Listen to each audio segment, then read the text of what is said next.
Hey, welcome back to the Freedom Investor Podcast. I'm your host, Matt Sanderson, where we talk all things real estate and faith. And I am here with Lauren Sedler, the queen of arbitrage. I Hey, don't know if I'd say all that. Hey, Matt. hey, welcome to the pod. Glad to have you. Thanks. Thanks for having me on. Looking forward to chatting with you today. Well, hey, I remember back in, when was it, October? Is that when we met? August Or 2024. August? Oh, yeah, you're better at hmm dates than I am. But anyway, August, we were at HostCon. You came over to the booth at STR IQ booth. We started talking, and I know you and my wife, Amanda, really hit it off, and y'all became friends. And anyway, it's just been such a joy getting to know you over the past, 6, 7 months or so, because you just have such an incredible heart. Plus, you were just amazing when it comes to arbitrage, and I've learned a ton from you. And so I think anyone on this listening to this call will be able to learn a ton if they're trying to start from zero and getting into arbitrage or even investing. You will have some great insights for them. Yeah, I was unemployed when I got into arbitrage. So I'm looking forward to sharing what that was like for me because I literally Oh, started with nothing.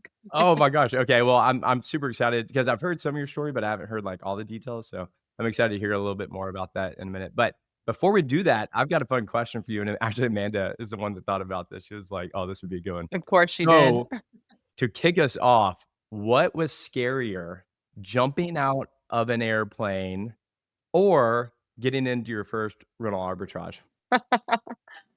So for those of you who don't know, I just jumped out of an airplane at 14,000 feet. And it was a complete different experience than I thought it was going to be. I have actually been there's been like way more of an adrenaline rush with several other things in my life than being dumped out of a plane at 14,000 feet. I don't know what that says about me or the things I do.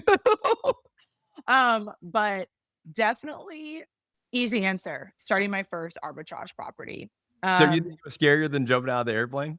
100%. Because here's the thing with skydiving, like you don't really have a choice. You're strapped to someone. And so it's not like you having to take the step and leap of faith. You really are like kind of forced, you're forced. Like that person's going, you're strapped to them, you're going as well. With starting my first arbitrage property, I had to take that leap of faith and just be like, this has to work because I'm broke, I'm unemployed, and this is like all the money I have. It's gotta work. So I have no choice but this to make this work. And it's not over in 4 to 6 minutes. When you skydive, you drop for like 60 seconds and then you get to free float for about 4 minutes and then it's over. The arbitrage process has been something that I'm still like the journey I'm still on today. So it's not like just like a quick, get it over with. It's a Over the 6 minutes? continual process. Yeah, it's funny. So, man, I used to be crazy like you too. I guess I don't know. I'm not as scared. Well, I'm definitely more scared about doing it now. But I went skydiving back when I was like 18 or 19. But a lot of people do a lot of stupid stuff when they're like 18. And so I talked all my buddies in college to go skydiving, including my dad, who is more wild than I am, because he's a crop duster, flies airplanes, he's skydived a ton. He's like, "Let's go do it." And so we go up there skydiving, and I'll never forget. So it's super scary. Like the anticipation of it was more scary than like actually jumping out. And like getting up on the airplane, going up, you're just like, and I remember the guy like was behind me, like looped in like these 4 little loopholes. And I'm like, am I Uh-huh. really strapped to this dude in 4, like just 4 little loops or like saving my life? And I'm like, "Am I really about to do this thing?" And, I'm like, "I'm already up here, might as well just do it." And so you Yeah. jump out and, like, right after that, so everything up to that is, like, the scariest part, and then you jump out and it's like, "Oh my gosh, this is awesome." And Did you I have the video where someone filming you? yeah, so they, like, fly in front of you, and you're just Yeah. like, and your Yeah. face is like, your teeth are showing. Yeah, they're like they told me they're like, make sure that you keep your mouth really wide open because sometimes people's lips flop up and then like your whole No video way. is like, like this. So my entire video, I'm like, Just teething it. my mouth is just all the way wide open because I was like, I don't want my upper lip to flip up. So let me just keep my mouth wide open. So I'm literally in the video just like, Hey, that could be the cover photo of this podcast. You gotta send that, and we'll just have Lauren just like out there. That's awesome. That'd probably be a good, clickbait, people subscribing to this, showing that picture. Like, what is she But hey, doing? the last part of that was what I wanted to get to is so I'll never forget when I was out there after jumping out and then midair, and you're there for what, like a few minutes. It's so weird because it feels like you're not even falling, you're just, like, getting a lot of wind in your face, and so it's weird, like, I felt kinda comfortable, Yeah, which is kind of a scary feeling. I It's was like, just man, like like, chilling, you can just chill, and you're like but you're falling, like, but you're I don't know, falling, 1,000 feet per second, I don't even know how much, but that's the weirdest thing is, like, you get comfortable out there, and you're like, "Can't get too cozy, gotta pull the parachute eventually." which is a good transition because that just shows that, like, you can get comfortable in the uncomfortable, and part of this Airbnb journey is accepting that it's not comfortable, like, nothing is comfortable about entrepreneurship. In fact, like, if you don't like being uncomfortable, literally don't be an entrepreneur, just work the job, Just just do that work the W-2. job. Just do that W-2, like, do it well, Yeah. because entrepreneurship is just, like, it's the Wild West, and it's crazy how adaptable, like, that's one of the biggest transitions I've seen is my in my life is my tolerance to the unexpected. Like, I could get a call right now that my Airbnb is burning down, and I'd be like, "Hey, Matt, like, I've got about 10 more minutes, and then my house is burning down, so, I like, gotta I've gotta go, go." you gotta put it out. Whereas in the past, I used to be like, "Oh my god, like, what's gonna happen?" Like, your tolerance for just the unexpected skyrockets on an entrepreneurial journey, and my getting into the real estate space was not my first go at the entrepreneurial journey. I actually tried to start a tequila company. That was my first business venture. So I knew what it was like to put a lot of money, a lot of time, a lot of effort like you into something. And unfortunately, like we closed that project and that brand never we sold off the brand and never came to fruition. But I had some kind of level of like what it's like to dump a lot of money into something and lose it. So maybe my tolerance is a little bit higher, but this Airbnb journey has gone on for a much longer period of time. And over the last few years, my tolerance for like the unexpected and the Wild West, I just like nothing phases me anymore. Yeah. No, I mean, I get it too. I'm, doing the entrepreneurial thing as well, and it is no joke. Like, and I heard a quote the other day, from one of these entrepreneur Instagrams out there, and it was about Mike Tyson, and, it said something like, "Everyone's prepared until you get punched in the face." So, I mean, it's true though, like, entrepreneurship, you're prepared, and all of a sudden, life hits you in the face and, like, then okay, then what are you gonna do when things get tough? And that's not it's Airbnb, it's any new entrepreneurial gig that people go for, but it's yeah, it's you've gotta be ready for the things that, life is gonna throw at you and be able to press through them essentially. Right, right. I mean, that's one of the, like, biggest gifts to me in having a mentor along the journey through the ride, because if something happens, right, the first person I'm going to is my mentor in the space and being like, "Hey, have you dealt with this? How have you dealt with this?" And if they haven't dealt with this, I bet you that they know someone who does. So just kind of having, like, that hand to hold along the way really got me through this journey. I did not have a mentor when I started the tequila company. I really was just like figuring it out all on my own, and it's a really lonely, scary journey because it's not about like all the information you know. There's always going to be more information to know. To me, it's being resourceful and being like, okay, hey, we had this happen with the patent. Like, what do we do? And being able to turn to someone and be like, okay, this is how you go through it, or this is what we did. It makes such a world of a difference, right? Like, and you and I are both in the mentorship space. We can speak from it on both ends. I've invested in a mentor. I am a mentor. Like, it just overall makes sense to have someone walk with you. And the mentorship space in general is just crazy. Like the fact that people spend what they've spent like on 4 years of college on a mentor to just like speed up because you're really just you're You're buying that speeding up the time, process. Yeah, you're buying expertise and time. expertise, time, and then after you've got that, just someone walking with you along the journey. The whole mentorship space is just fascinating to me. Yeah. No, I totally agree. Well, I know and this is where I wanna get a little more of your story because I think you said you did hire a mentor in the very beginning. But before we do that, so right now, just so the audience knows, all of your properties are currently, rental arbitrage, right? That's correct. Yes, I'm currently looking to purchase, but all of the properties that are in my portfolio right now, I rent them. And you've got 8 or so that are in Houston? Yes, correct. Mhm. Okay. So before we do the story, can you briefly explain a little bit more about rental arbitrage if some people are not familiar with that model? Sure. Yeah, it's pretty simple. If a lot of people like myself didn't have a lot of money saved up to purchase a property, like I didn't have the cash saved up to put a down payment on a home, but I wanted to get into the real estate space in some form or fashion. So my entry was through rental arbitrage, which is just where you as a homeowner, let's say Matt, you own a home. I come in as a renter and I sign a lease with you, just a standard lease. Then I come in and I fill the home with furniture. I take pictures and I list that property on Airbnb, one or any other short term rental platform. The only difference, like there's a big misconception in that you're subleasing the property out.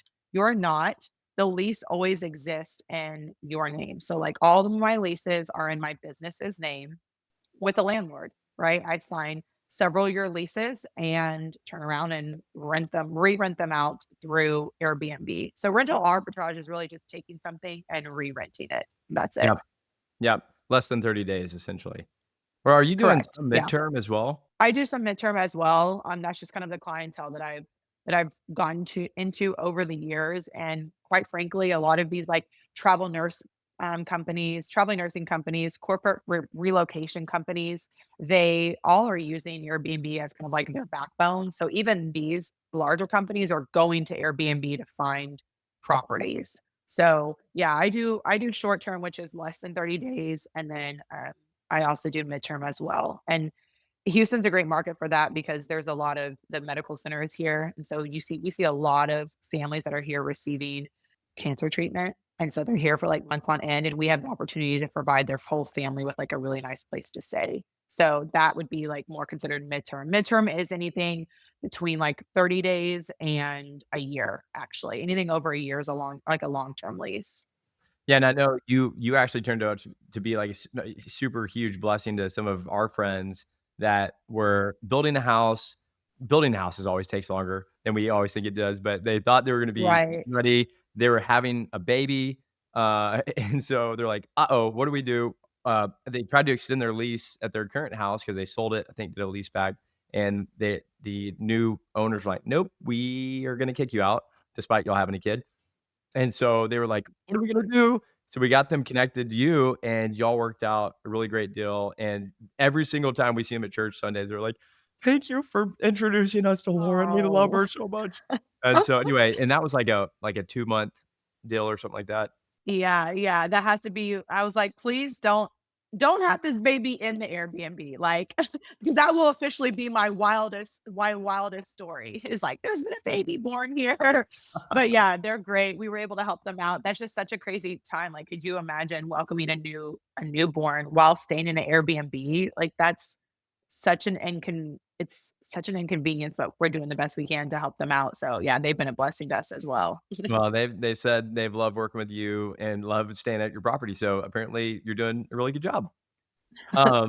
Well, hey, so I know you and I have both been coaches in a lot of ways to, different clients and friends out there, and I know I get asked, a lot of specific questions, and a lot of the questions you get asked are probably very similar, and I know when I'm talking to someone and they're, like, trying to rush ahead, "Which market? Which property?" All this stuff, and I'm like, "Whoa, whoa, whoa, whoa, let's hold our horses here. Let's pause and remember, well, let's talk about why in the world are you doing this in the first place?" And I think it really comes down to usually there's a cash flow focus because they're unhappy with their W-2 situation. They want more freedom and flexibility, or they make a lot of money and they're like, "You know what? Hey, I just wanna build wealth and What do I we do with all this money? tax write-offs," like it's the Yeah. tax loophole thing, but with the short-term rentals. And then the third one is or the third or fourth one is really memories with family, creating these really great experiences on lakes or rivers or beaches and all that stuff. And so my question for you is why did you do this in the first place? If now looking back, entrepreneurship is hard, anything worth pursuing is going to be difficult. What was your reasoning behind getting into this in the first place? Sure.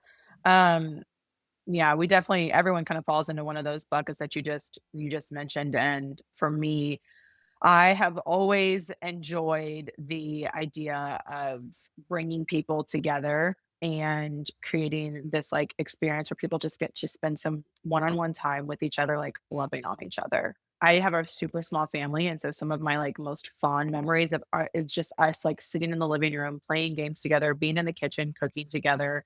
Like our fondest memories are these like, what am I trying to say? Like these huge moments where it had to be something drastic happening in life. But really, when you think about it, some of the most special moments are just like you guys all being together in a space. And so I've always just had a very like servant hospitality heart. And prior to getting into the Airbnb space, I was an event coordinator and event planner and kind of just like had the same aha moment every time I hosted an event. Like I got to see a bunch of people come together and enjoy something that I put together. And so that kind of spirit transitioned over into the real estate space. I loved the idea of one, creating a space where families can come together and make memories together. So like the design behind my properties is very thoughtful. Everything is created to have this feeling of like togetherness. So every space of the home, we seek to accommodate like the entire group that's our home like sleeps. And so if our home sleeps 8 people, every space in the home is meant to hold 8 people coming together. And so that side of it was really special to me. And then on a more like selfish note, if you will, I eventually wanted homes and places that I personally like to travel to.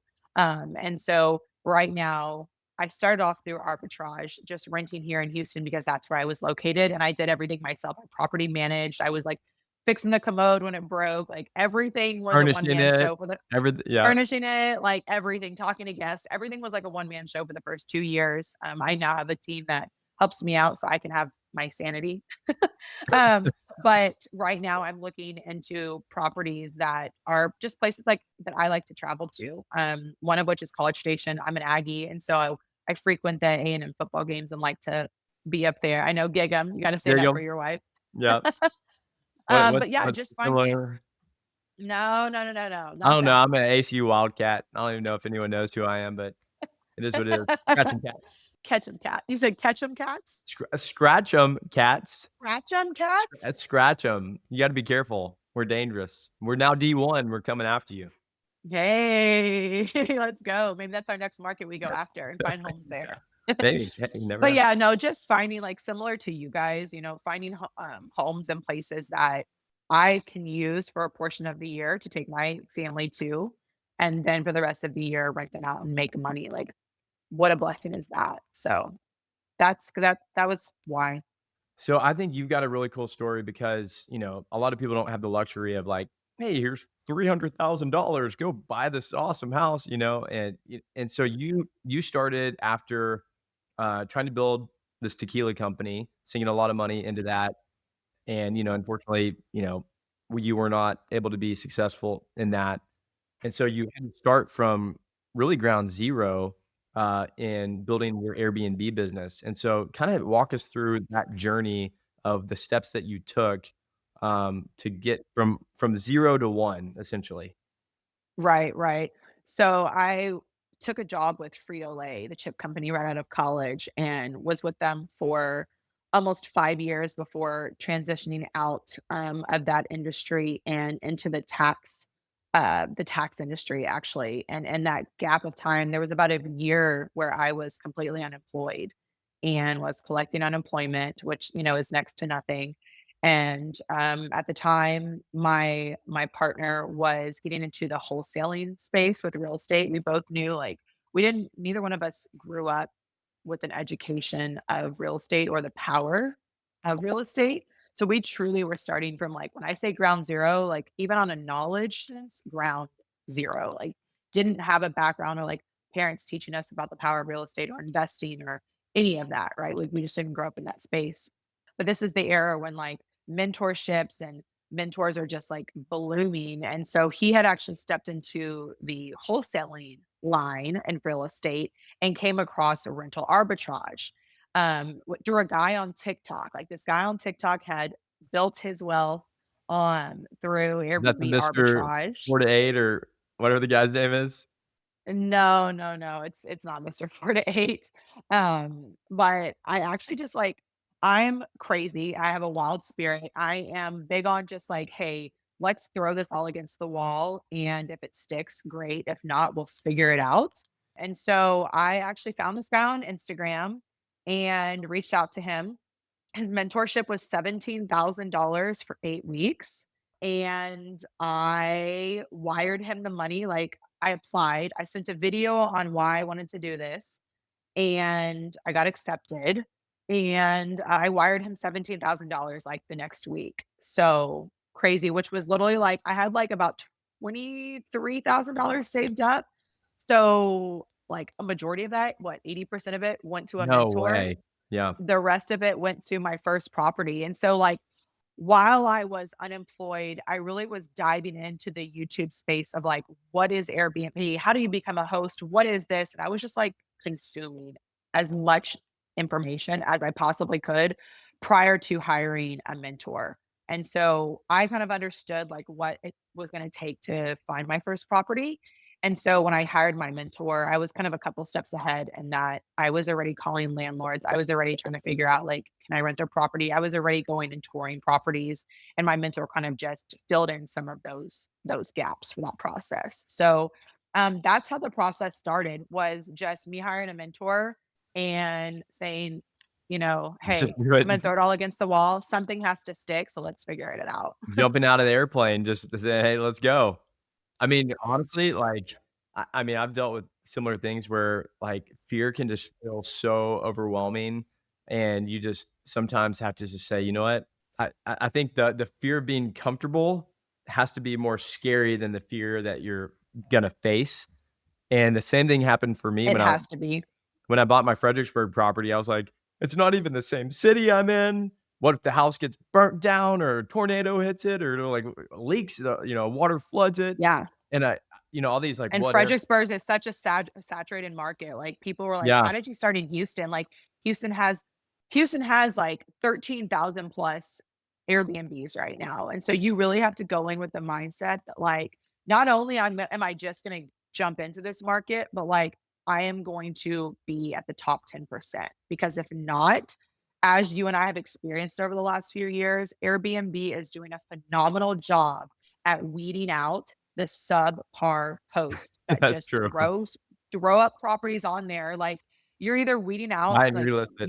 you're not making the money you used to make, and or your business is just like overall completely failing because you're not being thoughtful and intentional with the design, the space in general. So Well, so, you know, you were scared, I was scared when we first bought our property. Now you've got 8 or so properties. Was it as scary or is it as scary as you thought now looking back? um You gotta be honest too. yeah, it was. I remember, so my very first property I rented for like 30, no, not 30, like 30, yeah, $3,200 a month. So I owed the $3,200 for the rent and the $3,200 for the security deposit. So $6,400 out the bank, right? That was my very first property at the end of 2021. And I furnished it, opened business credit cards, put all the furniture on credit cards, right? Because I'm broke, like I'm unemployed, and I just dropped $17,000 on a mentorship. So had no more cash. So, okay, so you exhausted all your cash, then you open up a credit card, like, no interest credit card for, like, a year? Yeah, I opened up like three of them. Okay, okay. And then so I had that very first property for like 4 months. And within that 4 months, like, it started work I mean, like, it started working, right? I was like, "Oh, wait, we're actually getting booked and we're actually making this money. Let's do it again. Let's do another one." And so I remember signing an additional lease, a second lease, literally 2 months later. So I opened the first one in November of 2021, not even 2 months. At the end, this like December 2021, I signed another lease at another four-bedroom home. Like, these weren't just like, here's like $900 a month. It was like another like 32, it was like 3250. Is this in the Heights? This is in Montrose. Oh, in Montrose. Okay, cool. Yeah, and I still have that property and it's killing it. Anyways, I remember going to Rooms to Go. I went out to the Rooms to Go outlet here in Houston, with, the guy I was dating at the time. We went to U-Haul. I bought like $10,000 worth of furniture from this Rooms to Go. We go, we pick it up, we come to the house, and I remember him, like, opening up the back of the U-Haul and looking at me and being like, "Lauren, are you sure this is gonna work? Like, we can literally just, like, sell this furniture off. Like, are you sure you're like, I don't know that we're gonna make it," right? Because like, I borrowed that money for my second lease, I borrowed that money for the rent and the security deposit from my father because I didn't have it. I was just like, "Hey, dad, I'll pay you back." It's like all the money I Trust me. start making on the property goes to you first, right? And I just remember my boyfriend at the time being like, "Are you sure you wanna do this? Like, if this doesn't work, you're now at like $7,000 a month in rent that you owe," which was like way more than I'd ever paid even for somewhere for me to live. So, it was super scary. Like, there was a lot of moments, and you can attest to this, like, where I truly needed the people around me to be like, "You can do this, keep going." Because had I not had that, had I just been, like, out there solo dolo, I don't know that I would've, like, you really just need someone who believes in you. Like, and if that's not your significant other, like a mentor, like a friend, a circle, like people who just are like, "You can do this," and I have that. Yeah. I mean, yeah, especially if you're starting from ground zero with, like, limited cash, you're opening up credit cards, and you're taking a lot of risk, like, I mean, I know that feeling is very scary, but it sounds like, based on what I heard the other day, I think it was a couple months ago, you celebrated something fun, which was basically paying off all debts you had? Correct. Yeah. So we opened our last property. The last property I started was in May of last year. And I still have leases even from the first property well, actually, the very first property I started, I don't have that lease anymore. I got kicked out of there, don't have that property. But all the other leases I've signed over the last 4 years are still in active leases. And all of the debt that I've accrued from starting this journey is, like, completely paid off. I love debt. I Oh, that's think that's amazing. absolutely phenomenal. I'm not scared of debt, but just it is refreshing to have all of my, initial upfront costs of starting these properties because we spend a lot of money when we start these homes, right? Like, you guys just dumped a crap ton of money into your college station property. You get what it's like to, like, not go the cheap route. I'm not just, like, Facebook marketplacing everything because I'm using credit cards to purchase this stuff, so I don't have the cash to just be like, "Yeah, here's $200 for your couch. Yeah, here's $50 for the bed frame," right? Like, I'm buying everything brand new, so it's costing me, like, $25,000 per property to start, so to have that completely paid off and to now finally be Just cash truly flowing. seeing the, like, cash flowing, right? Like, I have not experienced this season yet, and I'm really excited for the next season, which is gonna be, like, me taking that money and actually purchasing a property. Oh, heck So yeah. That's awesome. I'm excited to be a part of that journey with you. right. I know Yeah. it's that's the great dilemma that I have and so many other investors have is like, man, you find this awesome property, whether it's arbitrage or that you're gonna buy it, and then you know the potential it has, and, like, thankfully, we've got the data to be able to show us, which if you can be the 50th percentile up to the top 10%, but, everybody wants to be the top 10%, but not everybody's willing to spend the capital to Do you provide wanna the invest? experience to get to the Yep. top 10%, and that's where it's just like, "Oh, do I really wanna spend 25,000 or $100,000 or whatever it is to furnish this property?" But, and not everyone has to do that, but I think what we've found, just when working together is if you do take that additional risk, it's gotta be calculated, then oftentimes it's worthwhile because the cash flow you can get is pretty amazing. And so what I would love to hear is, like, what does that cash flow look like with some of your properties? Like, what is the lease payment versus the maybe average-ish cash flow on a property here in Houston? Yeah. So I just to make it very clear so we know what kind of properties I'm talking about, all of the homes in my portfolio are 3 to 4 bedroom homes. And the standard cash flow per month on a home is anywhere from like $1,200 to $2,500 on like a really good month. And so it's usually what I say is like, it's not the first one that makes a difference. It's you stacking multiple properties because you're not sitting here making like, this is not some get rich quick scheme for me. These homes are rental arbitrage. And so I'm not seeing the like 5,000, 10,000, 15,000 profit per month. Like I'm not trying to sell some story that's way exaggerated from what, there's all kind of gurus on the internet where they're like, start a property and make like $10,000 per month. I'm like, okay, like that's none of my properties. But I have been able to build them over the last few years to where, yeah, an average cash flow is now anywhere from bad month, like, hey, you know, we're barely scraping by 700, 750, to a really good month, 2,000, $2,500 per property. Sweet, and then if you got, 5, 6, 7 of those guys, then, I mean, you're making potentially 10,000-ish or more, plus or minus. So, I mean, yeah, that's really it sounds like an arbitrage to replace someone's comfortable salary, you probably need about, what, 5 of those, would you say? Yeah, you need at least, like, 5 properties, which is where that, like, that disconnect to me is that it's not just a one property is, like, a life-changing thing. Usually, that's when you get to into, like, buying a home, like your College Station homes. Like, my homes are not getting the $5,000 per night bookings like yours are, right? It's a completely different field, but then, hey, I didn't have the 100,000 or however much you put into this property, so it's just, different people are in different seasons, different places of their lives, and so this is what worked for me, Yeah, I right, don't to know build up. if everyone wants to go my route. I, liquidated my 401k, my all of my IRA, and all of my cryptocurrency to go all in on College Station.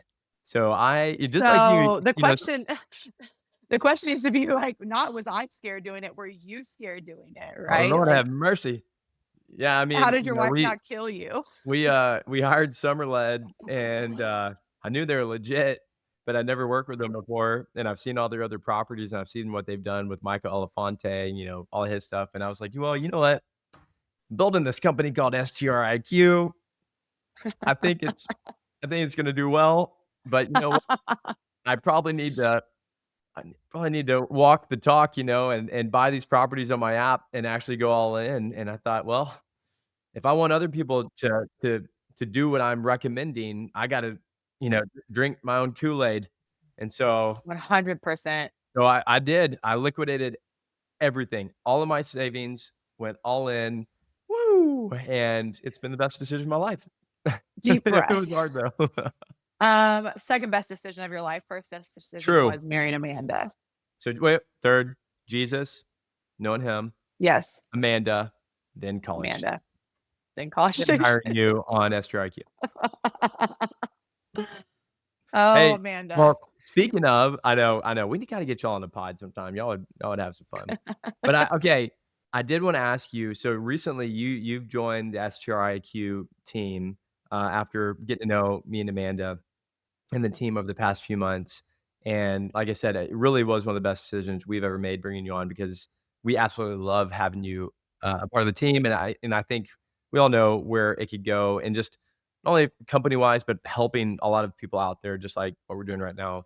I'd just love to hear like what drew you to the company, and what are you most excited about? Sure.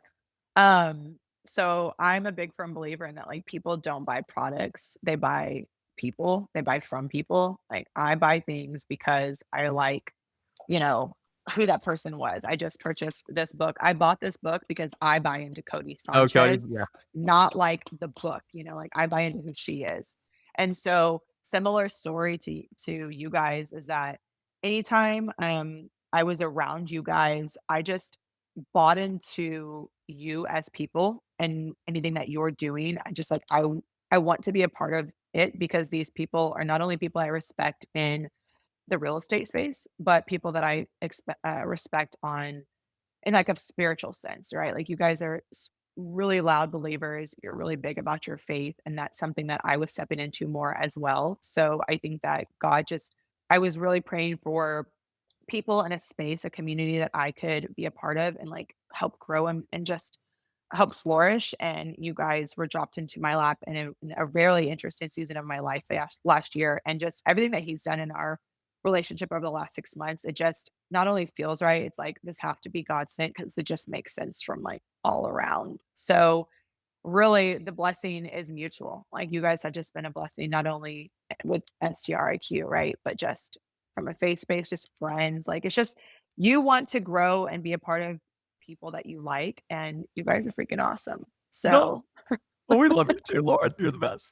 Well, I think, what's fun about this, and I just love your heart because I think that's why the Lord allowed that connection between you and me and Amanda and the whole team is we all have such like, servant hearts. yeah. Above all, we're just trying to serve people, and that's really rare to see in today when today is like everything is very transactional. And I think that you and I have this gift of like and Amanda that like we see people, we don't see a dollar amount. Yeah, and honestly, that's, I've talked a little bit about on my pod earlier, the Freedom Investor podcast, and, like, when we first jumped into this, it was like, "Hey, how can we help people achieve financial freedom through real estate investing?" And, I don't know if you heard the pod where I was basically like, that's where I was, but man, like, I felt the Lord basically telling me, "Hey, if that's all you teach people, like, you've royally missed the mark." Because at the end of the day, if we go build these real estate kingdoms, but don't tell anyone about Jesus and just the fruit and the amazing life and joy that you can have from a Yeah. relationship with him, like, what are you doing, you know? And so, Right, right. that's what's been so fun even just getting to know you because, I know Mhm. you have a deep faith and a love for Jesus, and he's, just really impacted your life in really cool ways, and so that's what's fun is now we get to just help people and really, because everyone does want financial freedom, they want more flexibility with their families, but we also really want people to find the true life and the true joy out there, and really, you can search anywhere, but really we know where it's found. Yeah, that's I love that you speak to that. That's been a big part of my transformation over the last, let's call it like 8 months to a year, is that realizing that when you find your identity in a relationship, in a business, and family, like all of those things are so temporary, right? Like they are here, they can be here one moment and they can not be here the next moment. We lose friends, businesses fails, we get fired from jobs. Like it's also temporary. And the only solid thing that's really what like my journey has been the last 8 months is realizing me rooting my beliefs and my identity in anything other than Christ is just not a solid foundation. It's so temporary, right? And like that was just a big aha moment for me. And it's been really interesting to see God strip away so many things from my life the last several months and be like, "Oh, you thought you were going to find like happiness and joy in that like as your foundation? Nope, I'm going to take that from you." And just like continuing to push me to a space of realizing, oh, my true joy and my true purpose really is found in my relationship with him. Like that's where all things flow from. And he had to really break me down and strip me and take me through a really painful season to finally like grab me and get it to my attention and be like, this is what I've been trying to show you. So it's not some picture pretty story, right? Like it's rough. Like this the transformation season of like truly placing your identity in Christ and all that he has for you is not some it's not some flower and roses story at all. It's Yeah, yeah, I mean, like, scripture talks a lot about, like, picking up your cross and following him, which means, like, sacrificing a lot of things, and but the cool thing is and I even was telling Amanda about this 'cause I journaled it the other day, like, you wouldn't believe it, but I love to play music and write songs. I'm not very good at singing, but, like, I love to do it. And I wrote a song the other day, called "He's Always on Time," and, it goes through, we'll probably do this more on, like, a longer podcast, but, like, long story short, a little bit of my journey recently where, yes, I did go all in on College Station and, like, liquidated everything, and then, somehow got fired from my job, like, during the midst of that, which I was not expecting. And so, that's not very helpful when you're planning your cash flow, for the next, like, 5 to 6 months. And so I went all in, got fired, and then had to, like, figure it out over the next, 6 months, and basically, I literally just sold off the rest of my crypto that I just had, Yeah, like 30 yeah. days ago or, half a month ago, and what's wild is after he's stripped everything from me, just this last 1 to 2 weeks, and I don't wanna preach prosperity gospel, it's just, God does what he does, but I'll say he stripped everything from me and humbled me, brought me to my knees, and I will say the amount of blessings that have happened the past, like, 1 to 2 weeks have been unbelievable. Like, some of the biggest deals I've ever secured in my entire life will happen in the next, like, 60 days. I may have the best revenue year of my entire life this year after getting fired. STR IQ is taken off now that we hired you. No, but now, you've come on. We've got some amazing partners coming on. It's just the amount of blessings that are happening are just unreal, but, oh my gosh, the amount of trust you have to have during that is just and endurance and patience, but you know what? What I've learned is God is always faithful and he's always on time, but the biggest piece of that is not usually my time, it's his time, and that's His the key. time. Yeah, I would love to for you to, like, chat more in depth with me on another episode of, like, I really encourage you, like, you've opened up to me about just the nitty-gritty of what you guys have been through over the last 8 months, but it truly is an inspiration to see the level of, like, faith and trust that you guys have in the Lord. I mean, you've got the way it's just me, like, I don't have kids, I'm not married, so if things go south, right, like, I'll figure it out. But you have like an entire unit counting on you, right? And so just the level of trust that you've had in the Lord to provide has brought me to my knees and just like humbled me in a different way as well. And it's been really cool to be a part of that story and be alongside with you on that journey. I think like it would be quite a story to share with people. You should be more loud about that story. Yeah, well, I think it's really cool because, like, in Romans 12, it talks about becoming a living sacrifice, and, like, that's always been a verse that, like, I've just loved for so long, just literally becoming a vessel, for him, and, um, part of my thinking has been, if STRIQ or some of these businesses I'm working on take off, and, my personal vision is to take STRIQ to a $100 million company, and help a lot of people along the way. And I think it's very possible. But part of my thought has been if we get there and I had all this money and like my pride would say, oh, Matt did that, or Matt and his team did that. When really now he's humbled me. Like literally everything's been stripped away if basically, like, our pastor the other day was talking about the Titanic sinking and this guy, like, swimming around, and all of a sudden looked up and just this lifeboat was going by, and he was like, "Oh," and the guy, like, picked him up, and if the lifeboat wouldn't have picked him up, he would have drowned, and I think in the same way, we are in that same spot that if God would not have showed up on his time the past 2 weeks, we would have drowned, and only because of him, like, we have been saved from that. There's still a journey ahead for sure. But now, say we are successful a few years down the road, we can look back and be like, man, only God did that. And we can just like praise his name. And so I think Yeah, that he'll strip you to a point where, like, it's not your doing at all, like, you let go of all ego, and that's interesting that you say that if you were to get to that 100,000,000 or, one whatever point you would get billion, to that you would 1,000,000 one that billion you would be million. like Yeah. that you would be like, that's me and my team because I have never seen that side of you. I have always seen you just, like, humbly lay down, right, and be like, "This is all God," right, and I love how loud and proud you are about that. So, thanks for just being bold, right?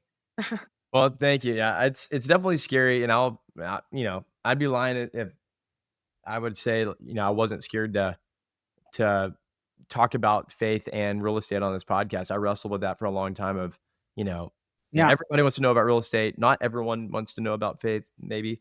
Right, And so right, I'm like, right. you know what? The combination of those two was definitely scary for me to put Yep. together. But you know what? I fear God more than I fear man. So here we are. And so I'm going to do it and be bold. And, at the end of the day, I want to approach our creator in heaven and let him say, "Well done, faithful servant," versus, It's all we're him looking being for, frustrated right? with me. So that's what it's all about. But well, Lauren, Right, this right. has been so fun. I've enjoyed having you on. I feel like there's never enough time for us to go through all this stuff. But my final question for you before we get off, is there any um, parting advice that you would give for anyone that wants to get into this real estate journey? Um, yeah, find you a find a mentor. If you don't have one, and you don't know kind of where to start, just anyone that you know in the space to any extent, just hey, like, how did you get into the space? Who helped you along that journey? Because I truly believe that having someone to shave off that learning curve, right? And kind of guide you and hold your hand through a process in a really scary space that you know nothing about really can make the difference between you being successful and not successful. Like I shared earlier, I didn't have that mentor when I got into the tequila business, and look where it ended up. And I did have one getting into the Airbnb space, and I'm still in it, and I've made it through it, right? And so, just my advice would be, um, get into a community. If not, if you don't have the money to pay, $17,000 for a mentorship, there's so many communities out there where you can just like get in for free and be a part of it and soak up knowledge and get to know people until you do have that money to invest in a mentor. So that would be my advice. Just get into a community in the space that you're looking to be a part of. Yeah, don't go alone because we've been there before, and Don't go it's not alone. fun alone. It's way more fun with people. It's like running a marathon. You could be first, but you cross the finish line by yourself, or you could run together and have more fun and then celebrate the medal together. It's more fun. Exactly. Yeah. I'm a big advocate of that. Like let's go together. I totally agree. Well, where can people find you if they want to reach out? Sure. I am on Instagram. That's the platform I'm most active on. And so my Instagram is at Lauren.Sedler, Sedlar. That's the best place to reach me. Awesome. Well, thanks for Slide it, coming on. slide into my DMs. Slide in that DM. We'll see. We'll see. Hey, Lauren, thanks for coming on. Hopefully, we can have you on again soon, maybe with Amanda leading next time. You know where to find me. Should be fun. Okay. Well, we will talk to you soon.